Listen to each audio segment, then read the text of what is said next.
We're doing really well. The foundation has moved into more of a educational kind of space, trying to help people understand that you can actually create change if you choose to. So we kind of try and give you that blueprint, as well as we've really taken on this piece called Protect the Joy, which is all about trying to pass legislation to protect our children across the country, not just from sexual predators, but from all things that bring harm to our children that nobody really speaks for them.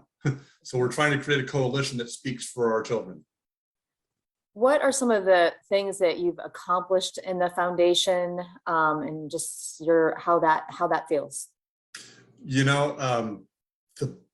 The part that feels the best, which it's kind of I don't know, it's the beauty of it is the scholarship side.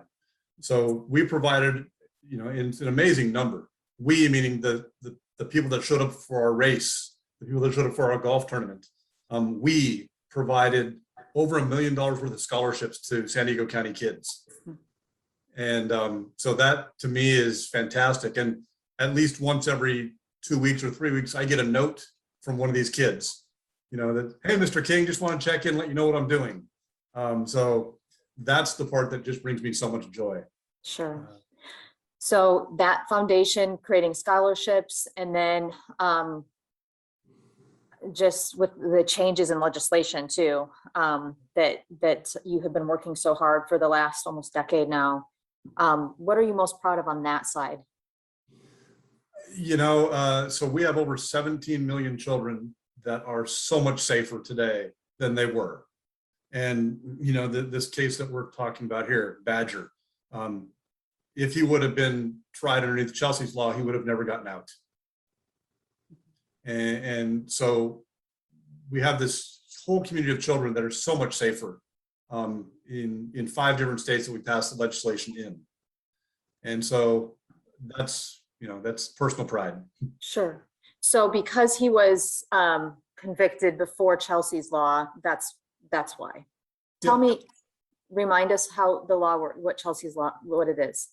So Chelsea's law is based on the severity of the crime against a child. The sentencing, it doesn't matter if it's a first-time offense. If you create that much harm on a child, it's life without the possibility of parole. And Badger absolutely qualified for that based on what I've read. Mm-hmm.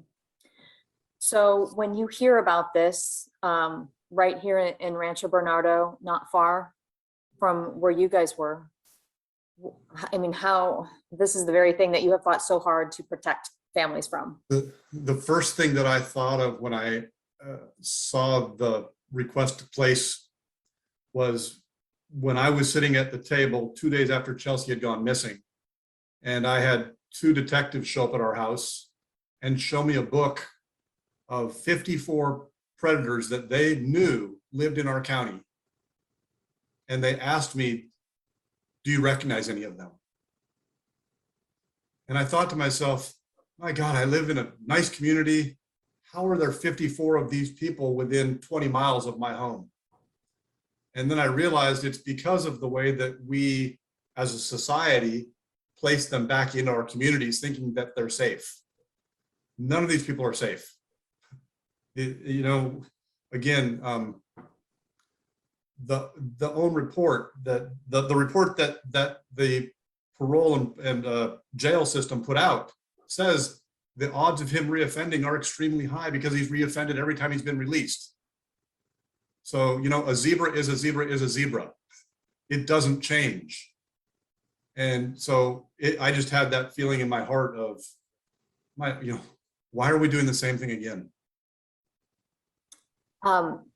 People say, the laws are flawed in California, and that to put people like him in the middle of these neighborhoods, it's just blows, like you said, it just blows your mind. Yeah, I think everybody's here is just shocked. Like, how in the world is this even an option? Well, and it comes down to 2 simple things. I think it comes down to economics and it comes down to political pressure. And for somebody that's running a budget, they look at it and say, well, gosh, we can push him off of our budget and push him somewhere else. And so that's what they do. As opposed to saying, how's this affect my child? How's it affect my community? And the political pressure side is, I think as a society, we actually have to look at this space and say, you're absolutely right. Not every sex offender is unrehabilitatable, but there are some that are not. It's a small percentage. And that's what we looked at with Chelsea's Law. It's a very small percentage of people that commit these terrible crimes. But when you catch one of them, don't release them. And we have to accept that these people are broken. And we're going to keep them away from our children because we don't want our children broken. So I would say that, and I've said this across all the presentations I've done, is our biggest enemy is apathy. If you don't get involved now to protect your children, when are you ever going to get involved? So I love the people that are actually taking 3 weeks off. I love the people that are actually putting yard signs up. But don't be the neighbor that sits there and says, Joe will take care of it or Mary will take care of it. Get involved. And it takes 5 minutes. It takes 5 minutes to go attend a meeting. It takes 5 minutes to write a note to a legislator. We did and I'm sure, I don't know if you recall, but we did a letter campaign to legislators. And we had legislators receiving 8,000 and 10,000 pieces of mail on a daily basis. And the mail wasn't mail, it was a piece of blue ribbon. And I got so many calls from legislators saying, okay, I get it. Please make the blue ribbon stop. Okay, and how long does it take you to put a piece of blue ribbon in an envelope and address it? So if you're ever going to get involved, now's the time. So first off, he admitted to having over 500 victims. Okay, these are boys and girls. These are young kids. This isn't, I admitted to 3 people. I didn't, he admitted 500 crimes, rapes of children. Again, one of the statistics from the FBI tells you that you don't catch the smart ones.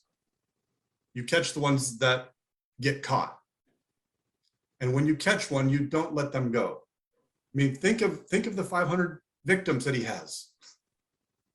And why do we need 501 to say, yeah, you're right? My belief is that 1 is too many.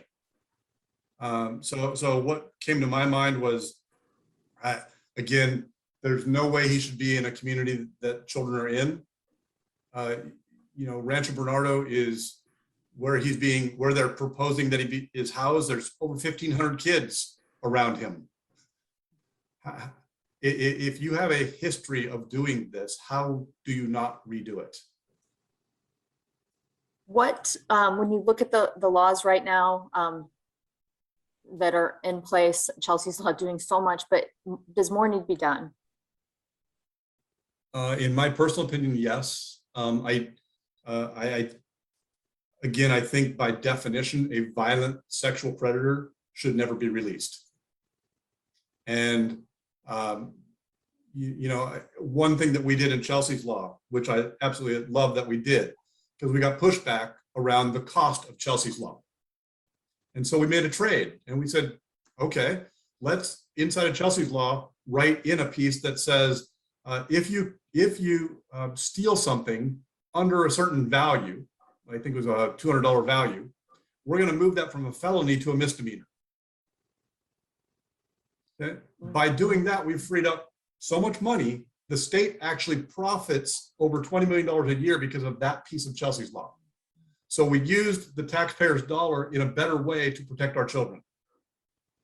And we don't do enough of that. Right. When you talk about, sexually violent predators, it's a different classification in the criminal justice system. And remind me, in Chelsea's case, was he also a sexually violent predator? Had he been classified as that? Yeah, he had, yes, he had committed a terrible crime against one of his neighbors. He raped her, tried to kill her, and served seven years as a violent sexual predator and was released. And then how long had he been released before that happened? Amber Dubois was taken, I think it was 10 months after he was released, and Chelsea a year later. Are you in Chicago now, or are you guys back home in San Diego, or I'm in Chicago. you're in Chicago? Okay. Yeah. Okay. That's what I thought. I just wanted to be sure. Yep. So, okay. And then, tell me, so, the foundation's website is taking donations explain that. Yeah, so so what we've set up on chelseaslight.org is a link so that anybody that wants to donate to help make sure that we keep RB safe, which is the name of the group that's formed, the neighborhood group, Keep RB Safe. Anybody wants to donate directly to that, click on the link. Every single dollar that you click on there goes straight into Keep RB Safe. Awesome. And have any of the neighbors reached out to you directly, or? Yes. They have? Okay. Yes. And Yeah, just I'm asking. working. Yep, asking Chelsea's Light to be involved, to share our voice and to share their voice through our Facebook page and everything else we can do. So we are. Excellent. Did I miss anything? Is there anything that you want to mention? Anything that you think I've overlooked in telling this story?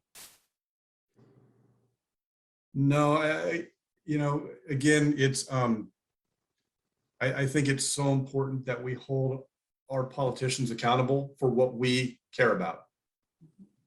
And at the end of the day, if you ask anybody, what's the most important thing in your life?